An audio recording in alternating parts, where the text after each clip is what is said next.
बोलिए प्रेम से सदगुरु कबीर साहिब की जय। सदगुरु कबीर साहिब के जीवन वृत्त को हिंदू साहित्य के विद्वानों ने, कथावाचकों ने, कबीर पंथेतर संतों ने अपने अपनी तरह से प्रस्तुत करते हैं। सभी में धरती आसमान की तरह असमानता रहती है। आखिर ऐसा क्यों? व्यक्ति एक, चरित्र अनेक। कारण यह है कि सभी अपने अपने चश्मे से उनके व्यक्तित्व को देखते हैं अपनी तरह से। वे अपने इष्ट को तो श्रद्धा की दृष्टि से देखते हैं, परंतु हमारे इष्ट को तर्क करते हैं, वैज्ञानिकता खोजते हैं। अब आप ही बताइए, श्री राम, कृष्ण, बुद्ध, महावीर, ईसा, मूसा, मोहम्मद इत्यादि महापुरुषों के जीवन वृत्त को जानने समझने के लिए तत्त महापुरुषों के अनुयायियों द्वारा संस्थापित मत पंथ संप्रदाय के धर्म ग्रंथों के आधार को प्रमाणित माना जाता है। माना जाता है कि नहीं? बिल्कुल। श्री राम चरित्र को समझने के लिए रामानंदी संप्रदाय के प्रामाणिक ग्रंथों का आधार लिया जाता है। तभी तो उन्हें भय प्रकट कृपाला, दीन दयाला, कौशल्या हितकारी कहा जाता है। अवतारी पुरुष माना जाता है। श्री कृष्णोपासकों के प्रसिद्ध ग्रंथों के आधार पर ही तो श्री कृष्ण को भगवान विष्णु का अवतार माना जाता है। बुद्ध को उनके अनुयायियों के ग्रंथों के आधार पर ही उन्हें भगवान बुद्ध सिद्ध किया जाता है। ईसा मसीह के मानने वाले ईसा को ईश्वर का पुत्र अपने धर्म ग्रंथों के आधार पर ही मानते हैं। मानते ही नहीं, दुनिया को मनवाने के लिए प्रयासरत हैं। मोहम्मद साहिब को ईश्वर का दूत इस्लामिक ग्रंथों के आधार पर ही माना जाता है। कितना गिनाऊं? विश्व के तमाम महापुरुषानुयायी अपने अपने मत पंथ संप्रदाय के प्रवर्तक को बड़ी निष्ठा के साथ अवतारी पुरुष घोषित करते हैं और मानते हैं। ईश्वर मानकर उनकी श्रद्धा भक्ति से समन्वित होकर अर्चना, वंदना, पूजा, प्रार्थना, उपासना कराते हैं। अपने इष्ट के विरुद्ध कोई आवाज उठाता है तो उसका जमकर विरोध करते हैं, मुकाबला करते हैं, पूरी दुनिया में तहलका मचा देते हैं कि नहीं? अभी कुछ दिन पूर्व मोहम्मद साहब के विषय में कोई कुछ बोल गए थे तो पूरी दुनिया में तहलका मचा दिया था। अब आप ही विचारिए। विचारणीय प्रश्न यह है कि दुनिया के तमाम मतपंथ संप्रदाय के महापुरुषों के जीवन वृत्त के संबंध में उनके घर के धर्म ग्रंथों का आधार लेते हैं, जिससे किसी को शंका आशंका नहीं होती है। किंतु सदगुरु कबीर साहिब के जीवन वृत्त के संबंध में ही नाना प्रकार के अनर्गल प्रलाप क्यों किया जाता है? कबीर पंथ के ग्रंथों के आधार पर सदगुरु कबीर साहिब के जीवन वृत्त को प्रामाणिक क्यों नहीं माना जाता? क्योंकि एक कहावत है ना, किसी भी पेड़ के काटने का आज किस्सा ना होता, किसी भी पेड़ को काटने का आज किस्सा न होता यदि कुल्हाड़ी के पीछे लकड़ी का हिस्सा नहीं होता। एक बार लकड़ी ने पूछा कुल्हाड़ी से, भैया तुम मुझे क्यों काटते हो? कुल्हाड़ी ने कहा, बहन हमारी कोई गलती नहीं है इसमें, मैं क्या करूं? तुम्हारी बिरादरी के ही लोग हमारे पीछे के हिस्से में लगा हुआ है बेट के रूप में, वही हमारी सहायता लेकर तुम्हें काटती है, मैं क्या करूं? अपने बिरादरी वालों को समझाओ ना, मुझसे अपना बेट खोल ले। कुछ ऐसा ही सदगुरु कबीर साहिब के संबंध में कहा जा सकता है। तथा कथित भौतिकता की दुनिया में डूबे हुए पाश्चात्य संस्कृति के पोषक कुछ आधुनिक विचारधारा वाले कबीर सिद्धांत की अच्छी परख समझ मुझे ही है, हम ही कबीर पंथ को सच्चा राह दिखा सकते हैं। इस अहंकार को पाले हुए कुछ छद्म कबीर पंथी ने हिंदी साहित्य के लेखकों तथा पंथेतर लोगों द्वारा अनर्गल मिथ्या प्रलाप एवं कल्पनाओं को आत्मसात कर लिया है। इसी का परिणाम है कि आज सदगुरु कबीर साहिब पर कोई कुछ बोल देता है, उसका कोई विरोध करने वाला नहीं होता।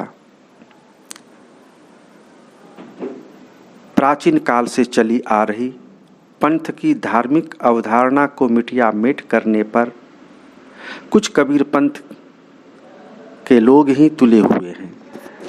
जैसे विदेशियों के कहने पर हम अपने को भारतीय कम इंडियन ज़्यादा मानने लगे हैं, वैसे ही दूसरों के कहने पर हम कबीर पंथी अपने इष्ट को परमात्मा कम क्या, बिल्कुल नहीं, उन्हें तो सामाजिक मर्यादा पूर्ण व्यक्ति भी मान नहीं पा रहे हैं। सदगुरु कबीर साहब की चतुर्दिक फैली प्रतिभा से जलकर किसी ने किसी कबीर पंथी को कह दिया कि तुम्हारे कबीर साहब के तो माता पिता का पता नहीं है। अरे उन बंदे को यह क्या पता कि नरसिंह भगवान के भी माता पिता नहीं थे, माता सीता के भी माता पिता का पता नहीं था, और उसे आज के आधुनिक विचारधारा वाले यथाकथित छद्म कबीर पंथी मान लिए कि हमारे इष्ट देव के तो माता पिता ही नहीं हैं। उन्हें पता होनी चाहिए, उस भोले भाले लोगों को, अज्ञानी लोगों को यह पता होना चाहिए कि माता पिता होते हैं इंसान के, भगवान के नहीं। पंच भौतिक शरीर धारण करने के लिए माता पिता की आवश्यकता होती है। भगवान परमात्मा को शरीर अपंच भौतिक दिव्य होते हैं। परमात्मा का जो शरीर होता है वह अपंच भौतिक होता है, दिव्य होता है। उसे माता पिता की आवश्यकता नहीं होती है, वे स्वेच्छया शरीर धारण करते हैं। इस बात को जानने समझने के लिए शास्त्रों के गहन चिंतन मनन अध्ययन करने की आवश्यकता पड़ती है, जो लोग करना नहीं चाहते, क्योंकि शास्त्रों को पढ़ने में बहुत समय लगता है, बहुत दिल दिमाग और बुद्धि की आवश्यकता होती है। लेकिन यहाँ तो 4 अक्षर जानकर अपने को विद्वान कहलाने की श्रेणी में आना चाहते हैं। इधर उधर की 4 बातें सुन ली, सुनी सुनाई बातों को बांध लिया खूट में, बर्छी की मार भई, खखरी के खूट में, खखरी के लूट में वाली बात हो गई। सुनी सुनाई बातों पर ध्यान ना देकर पंथ के पुराने ग्रंथों को पढ़ना चाहिए और अपने इष्ट के प्रति श्रद्धा भाव रखनी चाहिए। लेकिन ये छद्म कबीर पंथी लोग पंथेतर अर्वाचीन लेखकों के अनर्गल मिथ्या प्रलाप मन ग्रंथ कल्पनाओं को स्वीकार कर उसी की सिद्धि में एड़ी चोटी एक कर रखा है। शर्म आनी चाहिए ऐसे लोगों को जो सदगुरु कबीर साहब के नाम पर दीक्षित हैं, वेश धारण किए हैं, रोटी खाते हैं, सदगुरु कबीर साहब के नाम पर भक्तों में जाकर पुजवाते हैं, दान लेते हैं, विदाई लेते हैं, दक्षिणा लेते हैं, मठ मंदिर का निर्माण कर आराम की जिंदगी गुजारते हैं और अपने इष्ट के प्रति ऐसी गलत अवधारणाएं रखते ही नहीं, उसी अनाप शनाप अवधारणा का प्रचार प्रसार भी करते हैं। सदगुरु कबीर साहब को परमात्मा का अवतार मानकर पूजने वाले जो हमारे कबीरपंथी भक्तगण संतगण हैं, उन्हें भी ऊंचा नीचा सुनाकर उसे भी अपनी विचारधारा थोपने का प्रयास करते हैं। ऐसी बातें दूसरे मतपंथ संप्रदाय में देखने सुनने को नहीं मिलती, जो अपने इष्ट देव के प्रति ऐसी गलत अवधारणाएं रखती हो। उनके यहाँ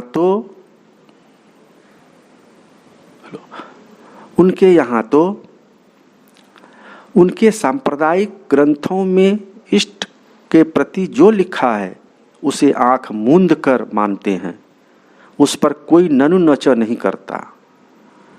ननु नचा करने वालों के खिलाफ क्रांति के बिगुल फूंकते हैं। भगवान श्री राम, भगवान श्री कृष्ण, भगवान बुद्ध, भगवान महावीर, ईसा, मूसा, मोहम्मद साहब आदि को अपने अपने धर्म ग्रंथों के आधार पर ही परमात्मा के मान्य स्वरूप की उपासना करते हैं। उनकी उपासना से अपना कल्याण मानते हैं। उनकी उपासना से ही मुझे मोक्ष की प्राप्ति होगी, ऐसी निष्ठा, आस्था, विश्वास अपने इष्ट के प्रति रखते हैं। क्या कोई उनके परमात्मा ना होने पर उंगली उठा सकता है? उंगली उठाने वाले की उंगली काट ली जाएगी, आंखें निकाल ली जाएगी।